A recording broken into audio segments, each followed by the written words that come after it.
भारतीय वायुसेना में तैनात कर्मी की संदिग्ध परिस्थितियों में मौत। पिता ने लगाया हत्या का आरोप। इकलौते पुत्र को खो देने के बाद लाचार पिता ने लगाई न्याय की गुहार।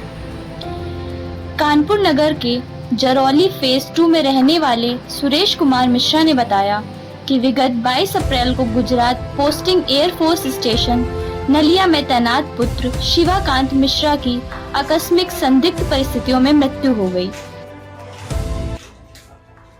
क्या नाम है आपका? सुरेश कुमार मिश्रा। कहाँ रहते हैं आप? जरौली फेज 2। आपका बेटा कहाँ पर तैनात था? ये इंडियन एयरफोर्स गुजरात नलिया। क्या हुआ उनके साथ? उनके साथ वहाँ पर जब 22 तारीख को 3 बजे खबर आई है तुम्हारे लड़के ने फांसी लगा ली। जी जी। फांसी लगाने के बाद हम लोग तुरंत बेहाल हो गए। बेहाल होने के कारण हम लोग होश में नहीं रहे और थोड़ी देर बाद फिर भी हम लोगों ने फ़ोन कर रहे हैं तो बहू का भी फ़ोन स्विच ऑफ और जिसका फ़ोन से बात किया उससे भी पूछा दोबारा फ़ोन करके तो उसने यही कहा कहने लगे आप यहाँ पर आने से कोई फायदा नहीं, इसे हम 2 दिन आओगे 2 दिन जाओगे तो इससे अच्छा पोस्टमार्टम होने जा रही है और हम 2 दिन बाद फिर लेकर हम घर पर तुम्हारे आ रहे हैं। जी जी। फिर क्या हुआ?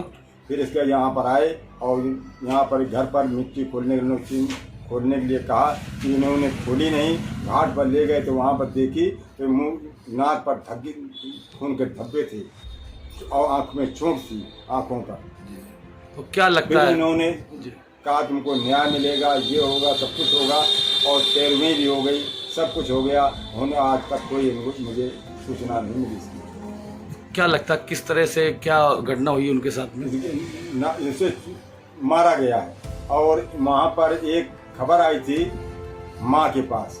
लड़का कह रहा था माँ पता नहीं ये दूसरा किसी से कोई बातचीत कोई आया करता बातचीत हुआ करती है। किसकी बात हुआ करती थी? बहू से।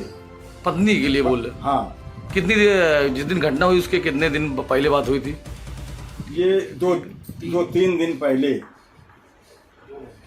2 घंटे पहले। अच्छा, तो क्या लगता है कि क्या हुआ होगा उनके साथ में? घटना किस तरह हुई है? मारा गया है।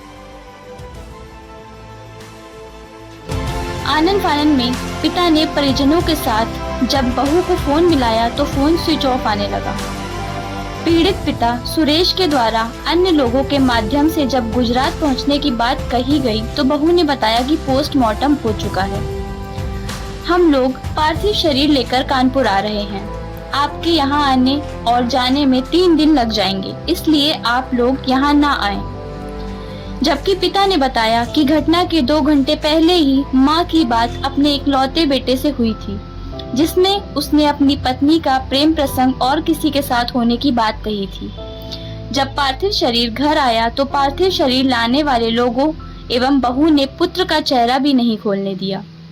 बड़ी मिन्नतों के बाद जब घाट पर चेहरा खोला गया तो पार्थिव शरीर पर नाक के आसपास खून का थक्का जमा हुआ था और चेहरे पर काफी चोटें नजर आ रही थीं।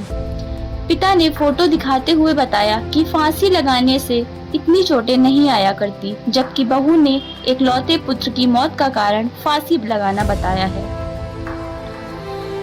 नम आंखों से पिता ने बताया कि पौत्र से पूछने के बाद पौत्र ने बताया कि एक अंकल आए थे जिस कारण मम्मी और पापा की लड़ाई हुई थी और पापा की नाक पर मम्मी ने घूंसा मार दिया था, जिससे पापा गिर गए।